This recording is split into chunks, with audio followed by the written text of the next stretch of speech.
Of you my friends. तो हम लोग स्टार्ट कर रहे थे परसेंटेज, और परसेंटेज के टाइप 9 तक हम लोगों ने पढ़ लिया था। आज हम लोग टाइप पढ़ने वाले हैं परसेंटेज का टाइप 10। ये बैंकिंग, एसएससी, रेलवे हर एक टाइप में आता है। तो आज हम लोग इस टाइप को खत्म करेंगे। Income is equal to expenditure plus saving, इस टाइप का नाम है। इस पैटर्न पे 2-3 प्रकार के सवाल बनते हैं, ज्यादा नहीं बनते हैं। यदि आप ये 2-3 प्रकार के सवाल को अच्छे तरीके से घुमाने फिराने के लिए सीख जाते हो, यानी कि मैं एक ऐसा मेथड आप लोगों को बताने वाला हूं यहाँ पर, जो कि क्वेश्चंस को पढ़ो और आंसर आ जाएंगे। इस टाइप्स के क्वेश्चंस को कैसे करेंगे, तो बने रहो मेरे साथ और चलो आओ देखते हैं। तो मैं शुरुआत करने से पहले बता देता हूं, मैं हूं संजीव यादव, भागलपुर बिहार से। आप देख रहे हैं यूट्यूब पे बेसिक कंसेप्ट ऑफ परसेंटेज। चलिए शुरू करते हैं। फर्स्ट मेथड में बताने वाला हूं। यहाँ पे सबसे पहले देखो, मैं 2 मेथड बताऊंगा। एक वो मेथड होगा जो थोड़ा सा लॉन्ग होगा। यदि आपको यही मेथड समझ में आती है तो कोई दिक्कत नहीं, आप इसी मेथड से कर सकते हो। लेकिन मैं एक ऐसा रिवोल्यूशनरी मेथड बताने वाला हूं जो कि क्वेश्चंस को पढ़ोगे और आंसर आ जाएंगे। कैसे आएंगे, थोड़ा सा ठहरो और सब्र करो, देखो। मतलब एक व्यक्ति अपने इनकम का 80% खर्च करता है, ठीक है। कोई व्यक्ति कुछ कमाता है, वो जितना कमाता है उनमें से वो 80% खर्च कर देता है, ठीक है। अगर उसकी इनकम में पहले जितना वो कमा रहा था, अब उसका इनकम में बोलता है, उसके इनकम में 19% की वृद्धि हो जाती है। यानी कि पहले मान लो 100 टका कमा रहा था, अब 19 टका का इंक्रीजमेंट हो गया, 119 हो गया। मतलब और खर्च में भी 30% की वृद्धि होगी। यानी कि पहले जितना खर्च कर रहा था, पहले के मुकाबले पहले जितना खर्च कर रहा था, वो उसमें से 30% का इंक्रीजमेंट करता है खर्च में। बोलता तो उसकी कुल बचत में, जो पहले वो सेविंग कर रहा था, बोलता कुल बचत में कितने प्रतिशत की वृद्धि या कमी होगी। तो आइए देखते हैं स्टेप्स के क्वेश्चन को। मान लो किसी व्यक्ति का जो वेतन है 100 रुपया। इनकम बराबर क्या होता है? इनकम बराबर होता है एक्सपेंडिचर प्लस सेविंग। ये चीजें तो आप लोगों को पता है बहुत अच्छे से। आय बराबर खर्च प्लस बचत, ये चीज सबको ही जानते हो और समझते हो, ठीक है। तो मान लेता हूं मैं किसी का जो इनकम है ना, 100 रुपया इनकम है, उसमें से बोलता है 80% खर्च कर देता है। इसका मतलब 100 का 80% मतलब 80 टका वो खर्च कर दे रहा है। तो बचा कितना रहा है? 20 टका, क्योंकि 80 प्लस 20 तभी तो 100 रुपया होगा, कोई दिक्कत नहीं। अब आगे क्या बोलता है? बोलता है उसकी इनकम में 19% का इंक्रीजमेंट हो जाता है। लोग 19% का जब इंक्रीजमेंट हो जाएगा, यानी कि उसका इनकम अब कितना हो जाएगा? 119 रुपया उसका इनकम हो जाएगा।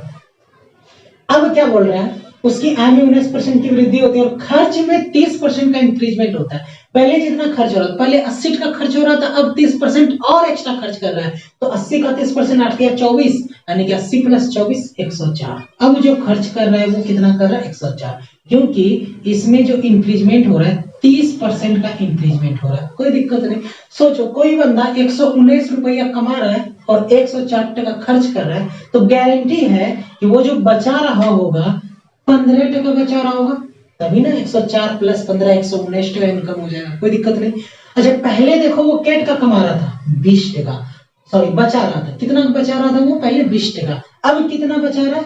15 टका। तो गारंटी है बचत में क्या हुआ है? गिरावट हुआ, यानी कि कमी हुई है।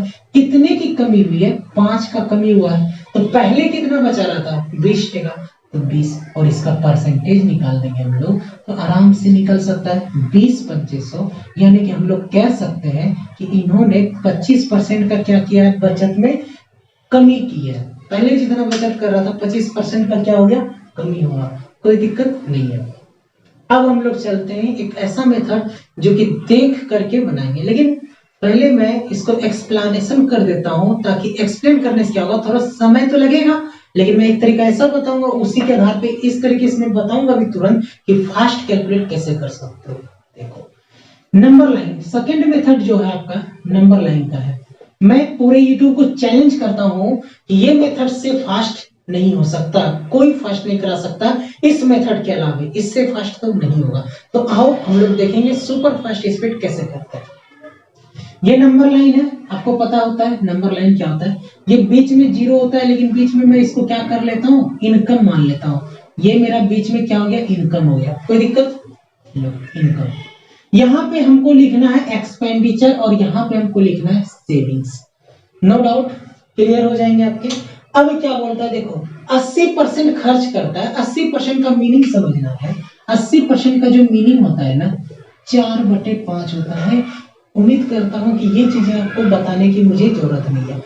5 में से अगर 4 रुपया खर्च कर देता है, यहाँ पे एक्सपेंडिचर लिखना आपको, 5 में से अगर 4 रुपया खर्च कर देता है तो गारंटी है वो 1 टका सेव कर रहा होगा। सेविंग उसका कितना हो जाएगा 1 रुपया हो जाएगा। कोई दिक्कतें नहीं होंगी आप लोगों को। देखो अब क्या करेंगे इसको, इसका इनवर्स, ये 4 जो रिप्रेजेंट करेगा ना इसके इनवर्स को रिप्रेजेंट, यानी कि ये यहां से यहां तक का जो डिस्टेंस होगा वो क्या हो जाएगा 4 हो जाएगा। यहां से लेकर के यहां तक का डिस्टेंस की मैं बात कर रहा हूं, यहां से यहां तक का कितना हो जाएगा 4। और इसका इनवर्स, इस एक का इनवर्स क्या हो जाएगा ये वाला। और यहां से लेकर के यहां तक का जो हो जाएगा ये डिस्टेंस कितना हो जाएगा 1 हो जाएगा।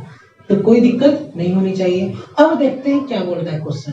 क्वेश्चन बोलता है कि उसका इनकम में 19% का वृद्धि हुआ। इनकम कौन है ये वाला, 19% का क्या हुआ इंक्रीजमेंट हुआ है। कोई दिक्कत नहीं। अब बोलता है उसके खर्च में 30% का वृद्धि होती है। खर्च कौन सा ये वाला, तो इसके खर्च में कितना का इंक्रीजमेंट 30% का इंक्रीजमेंट हुआ है। देखो यहां से लेकर के यहां तक का जो डिफरेंस दिया हुआ है कितना है, देखो तो 30 में 19 घटा दो तो 11% करेगा। ये एक जो ना रिप्रेजेंट करेगा किसको, 11 को रिप्रेजेंट करेगा। अगर एक 11 के बराबर है तो बताओ ये 4 यहां से लेकर के, मैं सेविंग की बात कर रहा हूं, ये सेविंग है अपना, ये सेविंग ये हमको निकालना है। यहाँ पर इसका वैल्यू क्या होगा, यही चीज आपसे पूछ रहा है कि बोल रहा है कि उसके बचत में कितने प्रतिशत की वृद्धि या कमी होगी, यही सेविंग निकालना है। तो 1 बराबर है 11 का, तो 4 किसके बराबर होगा, तो आपको पता है अगर चौके 44, 4 किसके बराबर होगा 44 का। अब क्या करो, इस 44 में से 19 को घटा दो, 44 में से 19 को घटा दोगे क्या हो जाएगा 25%। उम्मीद करता हूं ये तरीके में आप लोगों को बिल्कुल भी दिक्कतें नहीं आई होगी। अभी आप लोगों को लग रहा होगा क्योंकि प्रोसेस न्यू है इसीलिए आपको लग रहा होगा थोड़ा सा डीप है, कुछ भी नहीं है डीपली। यदि आप इस तरीके को सीखते हो तो देखो मैं इसको कैसे फास्ट कैलकुलेट करने वाला हूं। यदि ये चीज आपको पता हो जाती है और आपको सीखना पड़ेगा इस तरीके से, एक बार मैं फिर से बता देता हूं। देखो आओ मेरे साथ, ये हो गया इनकम हो गया, ये हो गया आपका एक्सपेंडिचर और ये हो गया आपका सेविंग। कोई दिक्कत नहीं। इनकम में कितने परसेंट का इंक्रीजमेंट होता है 19% का, और सेविंग एक्सपेंडिचर में कितने का होता है 30% का। आपसे पूछा सेविंग में कितने परसेंट का इंक्रीजमेंट या डिक्रीजमेंट होगा, तो देखो कैसे करेंगे हम लोग। अब यहाँ पे जो खर्च करा है ना वो 80% का खर्च करा है। कितने का 80% का। 80% का मतलब ये 4 यूनिट खर्च कर रहा है, ये वाला खर्च है तो 4 यूनिट, गारंटी है कि 1 यूनिट बचा रहा होगा। 80% खर्च करता है तो 20% वो क्या कर रहा होगा सेविंग कर रहा होगा, और 20% का मीनिंग समझ लो 1 होता है। तो अगर मैं इसकी रेशियो की बात कर लूं तो जस्ट इसका इनवर्स मैंने बोला, ये 1 को रिप्रेजेंट करेगा यहाँ से यहाँ तक, और ये 4 को रिप्रेजेंट करेगा यहाँ तक, और यहाँ से मैं इस दोनों का डिफरेंस लूंगा तो ये कितना हो जाएगा 11। ये 1 11 के बराबर है तो 4 किसके बराबर होगा 44 का। तो यहां से मैं 44 माइनस 19 करूंगा तो क्या हो जाएगा 25%। उम्मीद करता हूं आप लोगों को बिल्कुल भी दिक्कतें नहीं आई होगी। तो देखो इस टाइप्स को सीखने के बाद हम लोग कैसे इसको यूज करने वाले हैं थोड़ा सा फास्ट। देखो 80% खर्च करता है, डायरेक्ट में लिख दूं 4:1, यानी कि इसका इनवर्स समझना आपको। ये क्या हो जाएगा 4:1, 4 खर्च करता है और 1 बचाता है, यानी कि ये इनवर्स हो जाएगा 1:4। अब देखो ये 19% का इंक्रीजमेंट, अगर ये चीज आपको पता है, ये अगर आपको कब पता होगा जब आप ज्यादा से ज्यादा इस टाइप पे प्रैक्टिस करोगे। जैसे प्रैक्टिस कर लोगे तो देखो इस दोनों का डिफरेंस क्या हो जाएगा, ये क्या है इसका इनकम है 19% और ये क्या है खर्च है इसका 30%, तो 19 और 30 का डिफरेंस क्या हो जाएगा 11%। तो गारंटी है ये क्या दिया हुआ एक्सपेंडिचर का दिया हुआ है ना, एक्सपेंडिचर और इनकम का डिफरेंस क्या हो जाएगा 11। तो यहाँ पर से ये क्या है 4 क्या है एक्सपेंडिचर है और ये क्या है सेविंग है, तो इसका जस्ट अपोजिट हो जाएगा। तो 1 किसको रिप्रेजेंट करेगा, इसका जस्ट मैंने अपोजिट बोला है, 1 किसको रिप्रेजेंट करेगा तो एक्सपेंडिचर को रिप्रेजेंट करेगा। किसको करेगा एक्सपेंडिचर को, यानी कि 1 का वैल्यू 11%, तो 4 का वैल्यू कितना, तो 4 का वैल्यू अगर चौके 44, 44 में डायरेक्ट आप क्या करोगे 19 घटा दोगे तो डायरेक्ट आपका उत्तर हो जाएगा 44 माइनस 19, 25% का क्या हुआ है डिक्रीजमेंट हुआ है। कोई दिक्कत नहीं। तो इस तरीके से आप लोग सॉल्व कर सकते। यदि नहीं तो अगर ये तरीका आप लोगों को अभी अच्छा नहीं लगता है तो आप इस तरीके पे आ सकते हैं। ये भी तरीका कोई बुरा नहीं है, इस तरीके से थोड़ा सा समय लगेगा, इसमें समय नहीं लगेगा, डायरेक्ट कर सकते हो आप। तो चलते हैं हम लोग, अब देखते हैं दूसरे टाइप के क्वेश्चंस पे कैसे हम लोग करेंगे। क्वेश्चंस को हम लोग करेंगे बड़े ही आराम से। देखो थोड़ा सा डिफरेंट है, हल्का सा है, कुछ ज्यादा है नहीं। बोलता है एक व्यक्ति अपनी इनकम का 75% खर्च करता है। मान लो कि आपको पता होना चाहिए इनकम बराबर क्या होता है, एक्सपेंडिचर प्लस सेविंग, यही होता है, कोई दिक्कत नहीं। तो इनकम मान लो किसी का, उसका इनकम जो है 100 है, 100 में से जो खर्च कर रहा है वो 75, इसका मतलब गारंटी है वो 25 बचा रहा होगा। अब क्या होता है, उसके बचत में 20% की कमी होती है। उसका जो बचत है इसमें 20% का क्या होता है, कमी होता है। 20% मतलब 5% कमी, तो 25 का 20% 5, यानी कि अब ये कितना कमा रहा है, मतलब बचत कर रहा है 20% बचत कर रहा है। बोलते तो उसकी आय में कितने प्रतिशत की वृद्धि करनी होगी ताकि उसके खर्च में 20% की वृद्धि हो सके। उसका जो पहले खर्च हो रहा था 75, अब इसका 20% क्या होना चाहिए, इंक्रीज कर देना चाहिए। तो 20% इसका इंक्रीजमेंट हो जाएगा। तो 15 का 75 का 20% 15, 75 और 15 कितना हो जाएगा, देखो तो 90। तो इसका इनकम कितना हो जाएगा, तो ये हो गया खर्च 90 और सेविंग हो गया 20। तो 90 प्लस 20 कितना हो जाएगा, 110। यानी कि इसका जो अब इनकम हो जाएगा 110।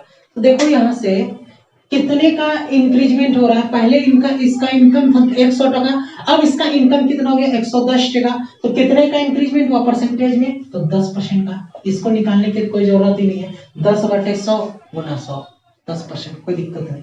आगे बढ़ते हैं हम लोग, देखते हैं क्या इस क्वेश्चन को नंबर लाइन के अनुसार कर सकते हैं या नहीं। एलिगेशन से भी कर सकते हैं इस क्वेश्चन। देखो कैसे, मैंने आपको बताया ये बीच वाला क्या होता है, इनकम होता है, ये वाला क्या होता है, एक्सपेंडिचर होता है, और ये वाला क्या होता है, सेविंग होता है। तो 75% खर्च करता है, 75% का मतलब क्या, 3/4, यानी कि खर्च कर रहा है वो 3%, तो सेविंग कितने का कर रहा है, 1% का सेविंग कर रहा है, कोई दिक्कत नहीं। मतलब बचत में 20% की कमी होती है, बचत जो है ना ये 20% का कमी हो रहा है, ठीक है। और बोलता है कि उसके इनकम में कितने प्रतिशत, ये इनकम ही इस बार निकालना है, कोई दिक्कत नहीं। इनकम में कितने प्रतिशत की वृद्धि करनी होगी ताकि उसके खर्च में 20% की वृद्धि हो सके। ये जो खर्च है इसका, ये खर्च में क्या होता है 20% का क्या हो सके, इंक्रीजमेंट हो सके। कैसे करेंगे, देखो इसको हम लोग एलिगेशन से, बीच वाला जब भी निकालना है ना तो एलिगेशन से निकालते हैं। सबसे पहले तो मैं ये बता देता हूँ, ये इसका इनवर्स होगा, यहाँ से यहाँ तक का डिस्टेंस क्या हो जाएगा, ये वाला जो डिस्टेंस कवर करेगा वो 3 को, और इसका इनवर्स क्या हो जाएगा 1, यानी कि ये वाला जो कवर करेगा वो कितना को, 1 को करेगा। अब ये हो जाएगा, एलिगेशन से कैसे निकालेंगे, देखो ये हो गया +20 और ये हो गया -20। ये एलिगेशन में बीच वाला हमको निकालना, बीच वाला नहीं पता। अच्छा, इसका जो एक्सपेंडिचर है कितना है, ये 3 है, और इसका जो सेविंग है कितना है, ये 1 है, ठीक है। हमको बीच वाला निकालना है। बीच वाला वैल्यू कैसे निकालते हैं, सीखो जरा इसको। इस दोनों का डिफरेंस लेते हैं, इस दोनों का डिफरेंस और इस दोनों को जोड़ते हैं। एलिगेशन में मैं आपको बताऊंगा बड़े ही अच्छे से एलिगेशन कैसे निकालते हैं। देखो 3 और 1 4 यूनिट, 4 यूनिट का डिफरेंस कितने का, देखो 20 20 40 का। ऐसा नहीं करना कि 20 प्लस -20 कर देना, यानी कि जोड़ नहीं देना, डिफरेंस लेना आपको, माइनस करना है। तो 20 माइनस माइनस प्लस 40 हो जाएगा। 1 यूनिट का वैल्यू कितना हो गया 10, तो ये बन जाएगा 10 या 30 और ये बन गया 10। अब यहाँ पे क्या बोलता है, एलिगेशन क्या बोलता है, यहाँ पे जो भी वैल्यू आएगा ना 20 और -20 के बीच में होना चाहिए। तो देखो कैसे निकालोगे, अगर मैं इसको 10 रखता हूं यहाँ पे, तो एक बार क्या करोगे 20 - 10 बराबर 10, और एक बार क्या करोगे ये यहां से 30 - 20 इज इक्वल टू क्या हो जाएगा 10। देखो ये -20 और ये सॉरी ये माइनस, ऐसे करोगे 10 - 20, इस तरीके से आप लोग करोगे तो पता चलेगा ये कितना कितने के बराबर हो गया 30 के बराबर, यानी कि ये एलिगेशन को सैटिस्फाइड कर रहा है। तो ये क्या हो जाएगा 10, यानी कि जो ये इनकम हो जाएगा इसका कितना हो जाएगा 10%। उम्मीद करता हूँ इस तरीके पे आप लोगों को बिल्कुल भी दिक्कतें नहीं आई होगी। आई होप कि आपको अच्छे से समझ में आई हो। चलते हम लोग, यदि आपको ये मेथड अच्छा नहीं लग रहा हो तो आप इसी मेथड से बना सकते हो, कोई मेथड से बनाओ, कोई दिक्कत नहीं है। चलते